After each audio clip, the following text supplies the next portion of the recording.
过来是民众党的消息，民众党总统候选人郭文天呢接受 Podcast 的专访的时讲啊，邦交国的数字。因为真爱好好想一个，就算归零，也是拢无嘛无要紧。佮用这个台湾甲美国、日本的关系做案例，认为讲是这个外交较要紧。这个话一个讲出来，引起民进党立委立甲警惕，证明讲蔡总统的外交路线是正确的。嘛批评郭文天的讲法并无妥当。外交部前部长听见人士认为讲，外交的承认甲实际的承认意愿有差，邦交国有总是比无较好。若无食灭这国际事务会去受到影响。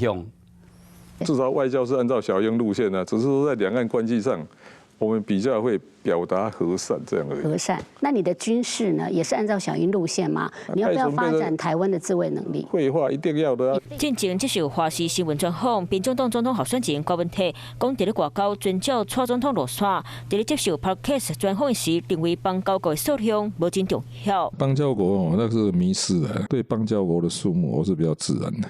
您是说，即使到零都没有关系？对啊，态度是这样，实质外交比较重要的。我们跟日本、跟美国也没有邦交，结果关系还不错啊。以台湾和美国、日本关系为例，强调注重实质外交。郭文天认为，因为两岸关系不好，致使中国在咧国际社会打压台湾，和蔡政府在咧联台失去9个邦交国，证明了蔡英文政府走实质外交关系来突破中共的封锁是正确的路线以外，邦交国当然数字是一件事情，但是动辄说归零都没关系，并不妥当。郭文天的看法，然后执政党立委批评，外交大脑嘛真无认同。外交承认重要，实质承认也重要。实质承认跟外交承认就差一段，它牵涉到不光是外交、政治，也有法律等等各方面的问题，国际事务都会受到影响。针对外交议题，搁一摆讲出这个会，和郭文天在咧今仔日第3场总统候选人政见发表会，